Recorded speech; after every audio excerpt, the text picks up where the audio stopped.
Avery had moved into apartment 2B the Tuesday before we met. I'd seen her around, but we'd never actually talked. She was hard not to notice.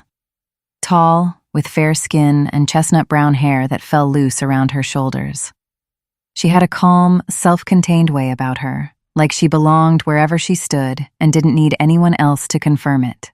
We'd exchanged polite nods, but nothing more. Then just before midnight on Saturday, she knocked on my door and asked me to stop walking.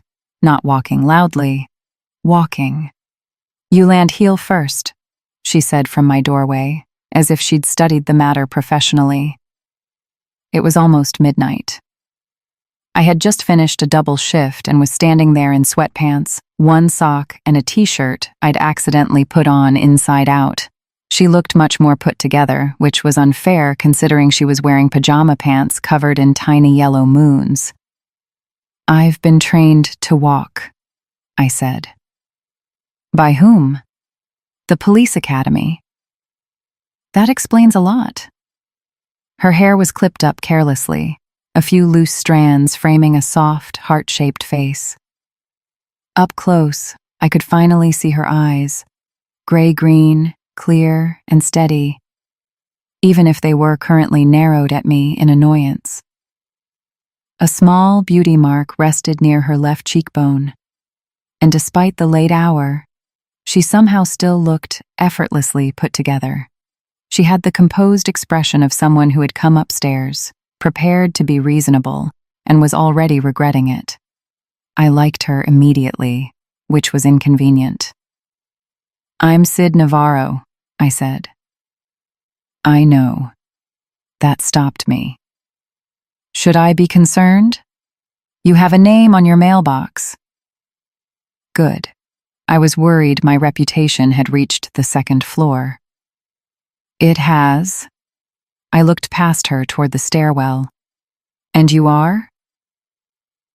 "Avery Collins, 2B. Directly below me." "Yes. That explains the hostility. That explains the ceiling." I tried not to smile, but one of my dimples gave me away. Her eyes dropped briefly to my mouth. It lasted less than a second. Still counted. "You're smiling." "I wasn't. I have dimples. They create confusion." For 1 second, her expression shifted. Not quite a smile. Close enough. "I'll try to be quieter. Try landing on the rest of your foot. I'll switch to interpretive dance." "I want to sleep, Sid." "That feels less personal." "It is not." She turned to leave, then stopped. "And whatever music you were playing earlier?" "Yes."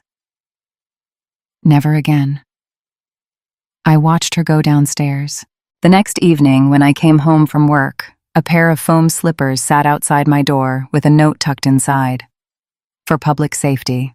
Her phone number was written underneath, in case the slippers fail. I stared at the slippers for a second, then laughed. I texted her before I unlocked my door. "Do noise complaints usually come with personal contact information?" Her reply came less than a minute later. "Only for repeat offenders." After that, we became whatever came before friends. It turned out there was a lot of territory between strangers and friends. She texted when I dropped things. I texted when her smoke alarm complained about dinner. She borrowed my measuring tape, then returned it with a smile and informed me my television was hanging 2 inches too high. She wandered through my apartment one afternoon and decided my decorating choices were beyond saving. She pointed at the lamp. "That has to go." "It came with the apartment." "It did not." "You can't prove that." She picked up the lamp and turned it over. The price sticker was still stuck to the base. "You were saying?" Avery tried not to smile. She failed. That became my favorite version of her, not the polished one I saw in the lobby wearing tailored coats and carrying blueprints under one arm, the one who tucked her hair behind one ear whenever she realized she'd accidentally made me laugh too. The one who started saving me coffee in the mornings because, according to her, the coffee I made upstairs was a crime with grounds. She was 34. I was 36. I'd been alive exactly 2 years longer, and somehow she still seemed like the grown-up between us. One Saturday, I found her standing in front of a pyramid of peaches at the neighborhood market. She picked one up, pressed it gently, frowned, and put it back. "You've rejected 6, I said. She didn't turn around. "Are you following me?" "I was here first." "You just arrived." "That sounds difficult to prove." She picked up another peach. "What are you looking for?" I asked. "Firm, but not hard. Sweet, but not overripe." "So, an emotionally available fruit?" Avery looked at me then. "That was terrible." "You smiled." "I did not." "You're still doing it." She put the peach in her basket. "You're exhausting. And yet you keep talking to me." "That's because silence makes you worse." We moved through the market together. Avery had ingredients for an actual meal. I had cereal, frozen dumplings, and a bag of chocolate-covered almonds I had no intention of sharing. She inspected my basket. "No." "No what?" "You cannot eat like this." "I've been doing it successfully for years." "You're confusing survival with nutrition." "That feels harsh for a Saturday." She took the cereal out of my basket and replaced it with eggs. I stared at the eggs, then at her. She remained unmoved. "Those require preparation." "So does retirement. You'll manage." At the checkout, the cashier looked from Avery's basket to mine, then back at us. "Together?" she asked. "No," Avery and I said at the same time. Too quickly. The cashier raised one eyebrow. Avery looked straight ahead. I looked at Avery. Neither of us corrected ourselves. Outside it was raining. Not enough to justify waiting. Enough to make us wait anyway. We stood beneath the awning with our grocery bags between us. Avery's shoulder touched mine. She didn't move. Neither did I. I found myself hoping the rain would take its time. "You know," she said, watching the rain, "for someone who makes so much noise, you're very quiet when it matters." I should have made a joke. That was usually what I did when a moment got too close. Instead, I said, "I'm trying not to ruin it." She turned toward me. For one suspended second, I thought she might kiss me. Then a car drove through a puddle and sprayed both of us from the knees down. Avery gasped. I laughed. She stared at me in disbelief before laughing too. The moment broke. But it didn't disappear. Over the next few weeks, we stopped pretending our lives weren't beginning to overlap. I started buying enough takeout for 2. She started leaving a mug in my kitchen. We watched terrible renovation shows and argued about houses neither of us could afford. She learned which nights I worked late. I learned she slept with the television on because the sound helped her fall asleep. One Friday, Avery called our dinner a date by accident. We were sitting on the back steps behind the Linden with takeout balanced on our knees because her apartment smelled like paint samples and mine still had the ugly lamp. "You picked a good night for this date," she said. Then she froze. I looked at her. She looked at the noodles. "The word slipped," she said. "It seemed comfortable here." "Don't encourage it." I wasn't planning to. That was a lie. Avery took a bite and kept her attention on the courtyard. I let the silence stretch until she finally glanced at me. "For the record," she said, "I would have said yes." "To what?" "The date you didn't ask me on." Her cheeks turned pink. It was the first time I had ever seen Avery flustered. I liked it much too much. She nudged my knee with hers. "Eat your noodles, Sid." I did. We finished dinner talking about nothing that mattered. It turned out those were becoming my favorite conversations.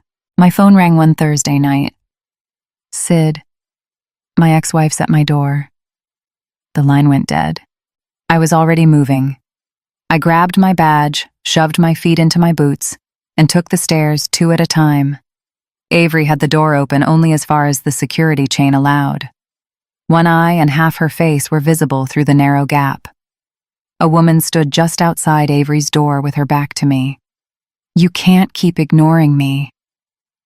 "I've asked you to leave," Avery said quietly. "You don't mean that." "I do." The woman took another step toward the door. "Everything okay?" I asked. She turned. She was probably around our age, well-dressed, hair perfectly in place.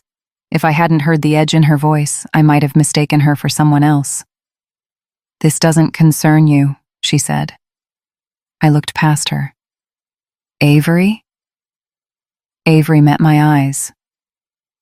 "Do you want her here?" She didn't hesitate. "No." I looked back at the woman. "You heard her." She let out a short laugh that didn't sound real. "She's emotional." "She's clear. We're married." Avery spoke before I could. "We're divorced." Then the woman smiled. It wasn't a kind smile. "You always do this," she said. "You make people think I'm the bad one. I'm asking you to leave. I'm not leaving until we talk." "You've already been asked to leave," I said. The woman looked me up and down. "And who exactly are you?" "The neighbor." "Then be a neighbor and stay out of it." She stepped toward the door again. Avery tried to push it closed. The woman caught it before it could move more than an inch. That was enough. I pulled out my phone. "I'm calling the police." The woman finally looked at me. "You've got to be kidding." "No?" She let go of the door and took 2 quick steps back. For a second, I thought she was leaving. Instead, she drove her heel into the door. The crack echoed through the hallway. "You belong to me," she shouted. Then she turned and disappeared down the stairs. I stayed where I was until I heard the building's front door slam. Only then did Avery unhook the chain. The patrol unit arrived a few minutes later. They took the report while maintenance was called for the damaged frame. I answered their questions as a witness. Avery answered theirs as the person who lived there. After they left, Avery stood in the middle of her apartment staring at the splintered doorframe. "I can fix the chain," I said. She nodded. I found a screwdriver in the kitchen drawer and tightened the loose screws while maintenance did what they could with the frame for the night. By the time I finished, Avery was sitting at the kitchen table, both hands wrapped around a mug that had gone cold. I sat across from her. "The divorce was final 6 months ago," she said. She stared down at the mug. "She didn't hit me, she just adjusted things." "What things?" "My clothes, my friends, my work, the way I spoke to people." She gave a small, humorless laugh. By the end, I could tell whether I was having a good day based on whether she approved of it. "And then you left?" I almost didn't. Her fingers tightened around the mug. I kept waiting until I had a reason that sounded big enough. "You already had one." She looked at me. "What?" "You didn't want to live like that anymore." Her mouth tightened. "It didn't feel like enough." "It was enough to leave." She blinked a couple of times but didn't say anything. I didn't tell her she was brave. People said that when they wanted pain to become inspirational. I said, "You were allowed to leave before it got worse." Something in her face softened. She looked down. I reached across the table and rested my hand beside hers. Not on it. Close enough that she could choose. A moment later, her little finger brushed against mine. It felt small at the time. It wasn't. I should have recognized the warning signs. I was looking forward to seeing her, missing her when I didn't, thinking about her at work for no practical reason. One night, I came home late and saw light beneath Avery's door. I almost knocked. I stood there long enough to feel ridiculous, then went upstairs without making a sound. None of that felt particularly safe. That Sunday, Avery leaned across her sofa to show me 2 shades of blue. "They're identical," I said. "They are not. They are blue. One is slate, one is smoke. Those are weather conditions." She laughed softly. Her knee rested against mine. This time, there was no puddle, no cashier, no easy interruption. Avery looked at my mouth. I looked at hers. She moved closer. I could feel her breath. And because I wanted her more than I had wanted anyone in a very long time, I stood up. Avery went still. I should go. The hurt reached her face before she could hide it. "Of course," she said. I left anyway. For the next 10 days, I volunteered for extra shifts, slept badly, and told myself I had done the responsible thing. Then Avery knocked on my door. She did not bring foam slippers. "You don't get to do that," she said. I stepped aside. "Do what?" "Come into my life, make yourself necessary, then disappear the second I reach for you." I was trying not to take advantage of "no." The word stopped me. "You do not get to turn my past into an excuse for your fear." I had no answer. Avery held my gaze. Lauren decided what was best for me. She decided what I could handle.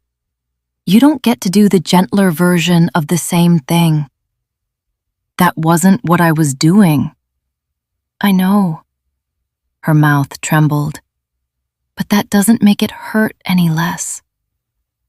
"I like you," Avery said. "More than I planned to. And I'm scared too, but at least I'm here saying it." "Avery, I'm not asking you to promise forever.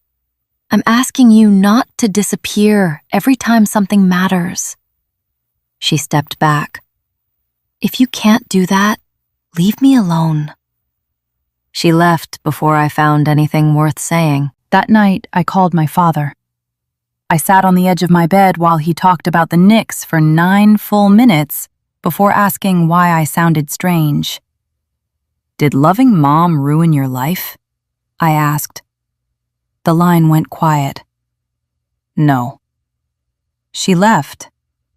"She did." "You never stopped loving her?" He was quiet for a moment.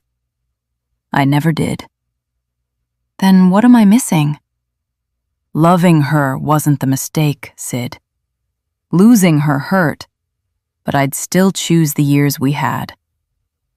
After we hung up, I stayed where I was. I dated women I liked. I told myself I was being honest. But when things started to matter, I ended them. I had always thought I was avoiding what happened to my father, but I had built my whole life around the wrong lesson. I went downstairs.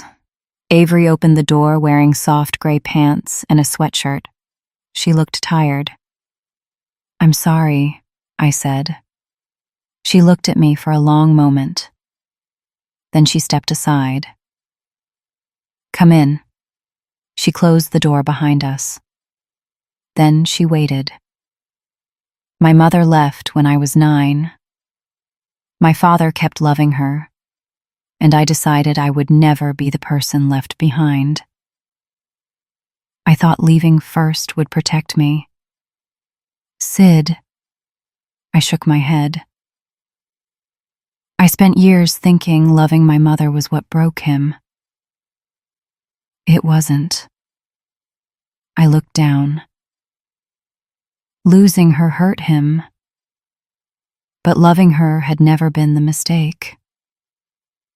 Avery's expression softened, but she didn't rescue me. She made me finish. So I became the person who left first. The words hurt on the way out. Good. They were supposed to.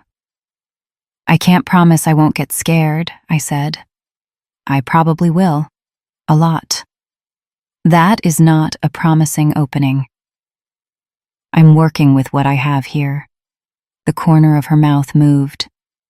Barely. I stepped closer. Avery looked at me for a long moment. What are you asking for? A chance. At what? You, me, dinner. I swallowed. A chance to do this differently. And if you panic, I come downstairs. And if I'm angry, you come upstairs. Avery looked at me. And if you're stomping, then you'll know I'm home. She laughed. A real one. Avery stepped closer and touched one of my dimples with her fingertip. These have gotten you out of too much trouble. Not tonight. I know. Then she kissed me. I held her waist and kissed her back. It didn't erase everything we'd said. It simply made room for what came next. I'd spent years believing every love story ended the same way. I was wrong. And this time, I'm staying.